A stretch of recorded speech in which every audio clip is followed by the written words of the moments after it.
Whether it's across the country or overnight, by myself or with my friends, I want my road trips to feel as decadent and luxurious as possible. A road trip can either be torture or a complete luxury, depending on how you plan it. And if you're looking to make your next road trip clean, easy, and organized, I have 13 tips for you to have the smoothest road trip ever. Number 1, streamline your bag situation. You should have a day bag, a little purse, and you should have a personal bag, which is your clothes and how you get ready. And both should be lightweight and underpacked. My usual everyday life purse is a mom purse mess with most unpredictable items in it, but my travel day purse is a streamlined crossbody bag, and it's going to be underpacked with only the bare necessities: wallet, keys, sunglasses, lipstick. And that leaves a little bit of room for anything else that you find important. Let me tell you very quickly why I pick a crossbody small day bag. Because when you are traveling on a road trip and you put your bag on to go in the rest stop or the convenience store, usually you have to take off your shoulder bag and hang it on the little hook. That leaves you open to forgetting it or even theft, even though I've never known anybody that that's actually happened to. But I have left my purse behind in a bathroom and had to travel back an hour and a half to get it. And that is no fun.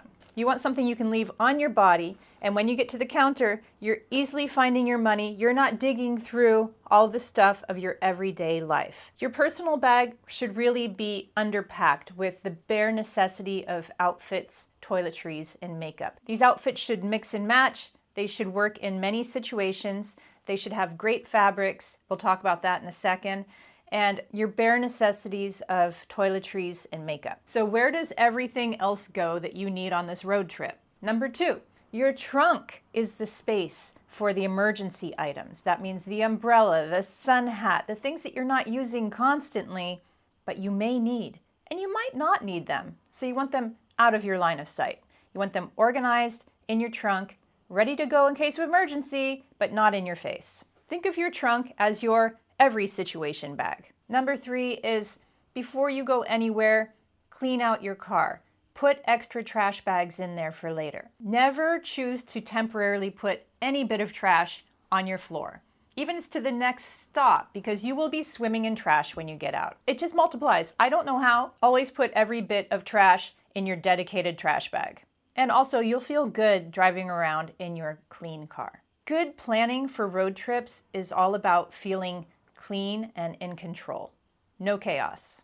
4, bring your own drinks and snacks. I know it's fun to go to the convenience store, but gas is already through the roof expensive. Like, if you want to save money anywhere, bring your own drinks and snacks. It will most likely be healthier, and you'll have the items that you really, really enjoy instead of settling for whatever's there. Number 5, I'm going to give you my best travel tip. And that is that the best travel snack is simply carrots and celery. Seriously, cut up carrots and celery, put it in your cooler. You will never regret eating carrots and celery when you're on the road. You will regret eating that entire sleeve of Pringles.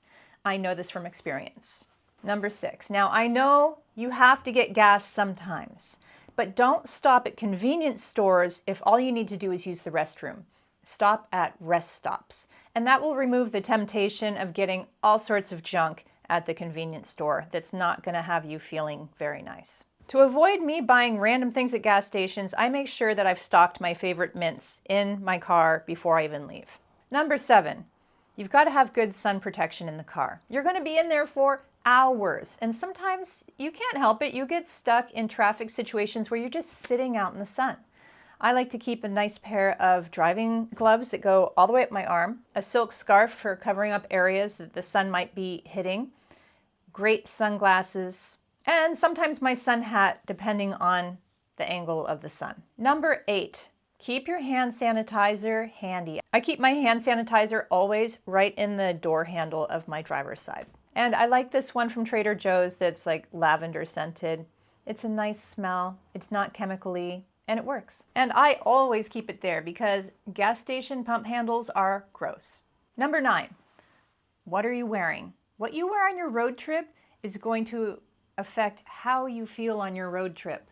You need performance fabrics. You need comfort You need sweat wicking and you need airflow. Because if you think about it, you're in a car, your armpits are down the whole day. You might be a little bit warm sometimes because of the sun hitting your legs. You're going to sweat a bit. If you're wearing the wrong fabric that interacts with your body chemistry the wrong way, you're going to smell so bad and you're going to be so unhappy. So make yourself happy with some natural fabrics and thinking about maybe wearing clothes that are meant for exercise because they have water wicking qualities. It really does help you feel better on your trip. Another thing about what you're wearing on your trip, this is not the time for flowy items. This is not the time for your caftan and your flowy scarves. I know that's the opposite of what I would normally say. But when you're getting in and out of a car or someone's rolling down the window and your scarf is flapping all about, this is not the time for your flappy bits. This is the time for performance outfits. You have a costume you're going to wear, and it's aimed toward performance. That means getting in and out of the car, using public restrooms, sweat and airflow. So definitely think about that as you get dressed for your trip. Number 10 is to have some offline media with you. You might end up in parts of the country where you're not going to get a good signal. You're not going to be able to stream your music. And although I find it very nice to just sit in the quiet sometimes there's long stretches of not having data. So I have YouTube Premium, which I love, and it allows me to download podcasts, and that also keeps me from using up tons of data while I'm on my trip. It's just already pre-downloaded to my phone. Number 11 is stretch every hour or less. You will never regret this. Get out and stretch your body every single time. Reach over your head, kick your legs, look and act a fool, because people will wish that they were brave enough to move their body like that in public. And you know, so many times I've gotten out at a gas station and started to stretch and do jumping jacks and kick my leg all around, and I saw other people see me and start to do it too. So you kind of have to be brave enough to be the first person to do it. Other people want to do it. They're just not as smart as you. 12, if you are visiting someone on your road trip, bring a little gift. I'm not talking about anything expensive or extravagant. In fact, the weirder the gift, the more memorable it is. It's just a little token to say, hey, I was thinking about you. I like you. And when you show up with a weird gift, people love that. A weird little snacky bite gift that you can pick up at the store is always going to be a fun little activity that you can do together as you're visiting. I really like to do this at Trader Joe's because often there are very unusual little snacky bites.